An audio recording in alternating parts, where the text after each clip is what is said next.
निशाने पर भी गरीब मुसलमान रहता है। तो हमारे समाज में अगर इस तरह का कमजोरी आ रहा है तो इसका कारण कौन है? हमारे बड़े रहनुमा, बड़े तंजीम कहाँ है? वो सिर्फ मोदी जी के साथ चाय पियेंगे या मिलके कुछ प्रोग्राम भी बनाएंगे कि भाई हमारे देश में जो मुसलमान है दबे कुचले जो मारे जा रहे हैं, जो जुलूस में जा रहे हैं, जो इधर उधर जा रहे हैं, वो तो बड़ा मुसलमान ही मर रहा है। तो हमारे यहाँ हमारे ही लोगों ने गलत परसेप्शन बनाया। जैसे भारत में मुसलमानों का स्थिति दलित से बदतर है। किस मुसलमान का? ओवैसी साहब का, शाहरुख खान का, सलमान खान का, किसका दलित से बदतर है? आपने दलितों को छाड़ दिया जो ओरिजिनल में पसमानदा है, उसको आपने पीछे धकेल दिया। सारे मुसलमान दलित से बदतर कैसे हो गए? जो राज्यसभा सांसद है, जो लोकसभा है, जो विधायक है, जो मंत्री है, जो बड़े कंपनी का मालिक है, वो दलित से बदतर कैसे हो गया? दलित से बदतर देश का 90% मुसलमान जो पसमानदा है वो है।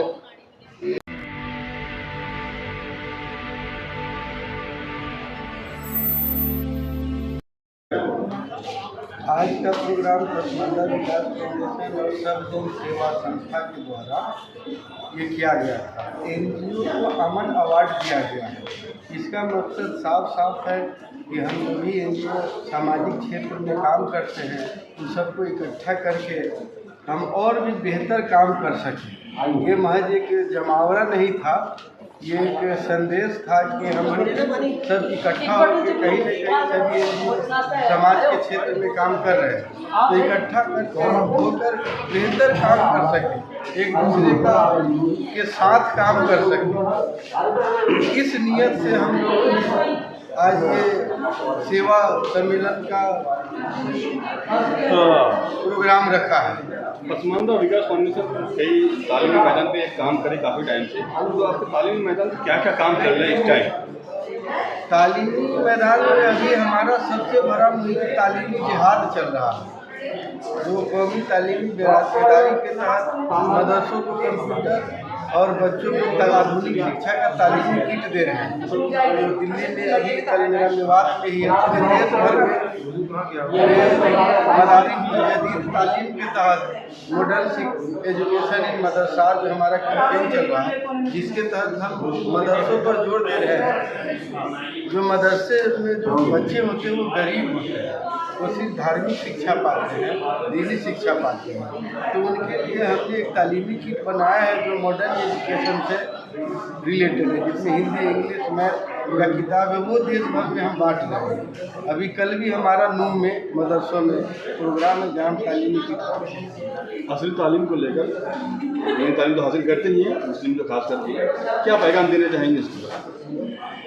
देखिए, अभी जो ज़रूरत है आधुनिक शिक्षा का, क्योंकि सारा फॉर्मेट जो है इंग्लिश में है, फ्रेंच में है, अलग अलग लैंग्वेज में है। उर्दू का अब वजूद सिर्फ मुसलमानों के घर में ही रह गया। वो उर्दू आपके घर में और पॉकेट में है। आप उर्दू लेकर मार्केट में जाएंगे तो वो है ही नहीं लैंग्वेज। इसका मतलब आप मुख्य धारा से कट गए। तो मुख्य धारा से जुड़े रहने के लिए, तरक्की करने के लिए हमें आधुनिक शिक्षा की भी जरूरत है और बेहतर आधुनिक शिक्षा की जरूरत है। मौजूदा हालात जो हैं कुछ अलग ही चल रहे हैं, आप सबसे वाकिफ हैं। इस चीज़ पर आपका क्या पैगाम देना चाहेंगे खास कर? देखिए, पैगाम देना चाहेंगे, हर जगह से आता है हमारे रहनुमा, मैं भी मुसलमान हूँ, कि वे मुसलमान खतरे में। कौन मुसलमान खतरे में? गरीब मुसलमान या अमीर मुसलमान? एक बताया जाता है कि भारत का मुसलमान खतरे में, शाहरुख खान खतरे में है, सैफ अली खान खतरे में है, हमारे ओवैसी साहब खतरे में है, या हमारे मदनी साहब खतरे में। खतरे में हमेशा गरीब मुसलमान रहा है और दंगे के निशाने पर भी गरीब मुसलमान रहता है। तो हमारे समाज में अगर इस तरह का कमजोरी आ रहा है तो इसका कारण कौन है? हमारे बड़े रहनुमा, बड़े तंजीम कहाँ है? वो सिर्फ मोदी जी के साथ चाय पियेंगे या मिलके कुछ प्रोग्राम भी बनाएंगे कि भाई हमारे देश में जो मुसलमान है दबे कुचले जो मारे जा रहे हैं, जो जुलूस में जा रहे हैं, जो इधर उधर जा रहे हैं, वो तो बड़ा मुसलमान ही मर रहा है।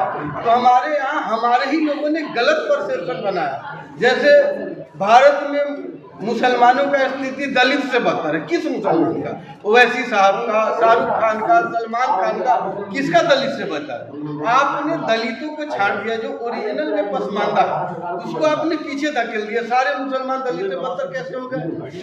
जो राज्यसभा सांसद है, जो लोकसभा है, जो विधायक है, जो मंत्री है, जो बड़े कंपनी का मालिक है, वो दलित से बदतर कैसे हो गया? दलित से बदतर देश का 90% मुसलमान जो पसमानदा है वो है।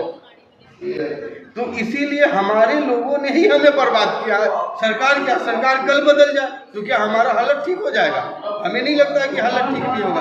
हालत ठीक करने के लिए आपको न्यायपालिका से ज़्यादा जरूरत है कि आप विधायिका में जाइए, संसद में जाइए, विधान परिषद में जाइए, विधानसभा में जाइए, कानून वहाँ बनता है। मुसलमान के लिए कोई कानून ही नहीं है ये देश में, उसके बेहतर उत्थान के लिए।